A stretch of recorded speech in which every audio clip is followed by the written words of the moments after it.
श्रीनाथ बाबा का ही हो सकता है। हाँ भाई, कौन है भैया? बोले भैया बाबा हम यहीं ब्रजवासी हैं, गैया चरावे जामे, आपको पड़ो भयो देखो तो सोची ने आपकी मदद कर दे। हाँ भैया बड़ो भलो करेगो ठाकुर तेरो। भैया कैसे आऊं ऊपर? बोले मैंने अपना पटका डाल दिया नीचे, आप आगू पकड़ के ऊपर आ जाओ। सूरदास जी उस पटके को पकड़ रहे हैं और यहाँ से लाडली जी ठाकुर जी को खींच रहे हैं, ठाकुर जी सूरदास जी को ऊपर खींच रहे हैं। क्या स्वरूप है?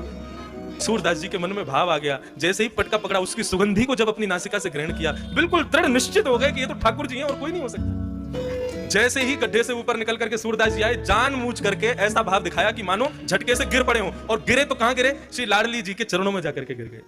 और गिरते ही बड़ी चतुराई से श्री किशोरी जी के एक पांव की पाजेब को सूरदास जी ने पकड़ करके खींच के अपनी जेठ में भर लिया, और भर करके ठाकुर जी खड़े हो गए, किशोरी जी खड़ी हो गई, सूरदास जी भी व्यवस्थित हो गए। ठीक है बाबा अब तुम बाहर आ गए हो, अब पीछे को मत जाइए, गड्ढा तुम यहाँ चले जाओ। और ठाकुर जी ने किशोरी जी को बात, जल्दी चलो गोसाई जी दर्शन खोल देंगे, नहीं मिले तो बहुत डांट पड़ेगी। अब किशोरी जी जैसे चली तो चलते ही एक पांव की तो छम आवे आवाज, दूसरे पांव की आवाज ही नहीं। किशोरी जी ने नीचे देखी, बोले हमारी पाजेब कहाँ है? अब तो ढूंढने लगे तो दूर ही दिख गई, बोले पाजेब हाथ में लटक रही है सूरदास जी के। किशोरी जी बोली मेरी पाजेब रह गई है। ठाकुर जी बोले दूसरी दिलवा देंगे, चलो वो नामों को तो वही चाहिए जो सूरदास जी का। बोले तुम फंसवाओगे आज, सूरदास बाबा तो जन कब छोड़ेगा, लेकिन आज गोसाई जी बहुत डांट लगाएंगे। किशोरी जी बोली हमको तो वही पाजेब चाहिए, तो बोले तुम ही लिया। बोले मुंह को डर लगाया बाबा, मैं ना चाहूंगी, तुम ही मांगो। लाडली जी तो चाह रही है कि कृपा आज कर ही दें इनके ऊपर। ठाकुर जी फिर से गए, बाबा हाँ हाँ भैया बोलो। वो हमारी एक पाजेब आपके पास रह गई है, आप कृपा करके हमको प्रदान कर दो। ठाकुर जी बोले, सूरदास जी बोले भैया मैं कैसे मान लूं ये पाजेब तुम्हारी है? अब भैया मैंने तुम्हें दे दी और फिर कोई आयो कि बाबा मैंने तुम्हारी सहायता करी, मेरी पाजेब गिर गई, तो मैं तो झूठा हो जाऊंगा। ठाकुर जी बोले तो आपको पता कैसे चलेगी कि या की दूसरी पाजेब कौन के? आप आंख तो है ना? बोले आंख ना है लेकिन हाथ तो है ना, अनुभव कर लूंगा मैं।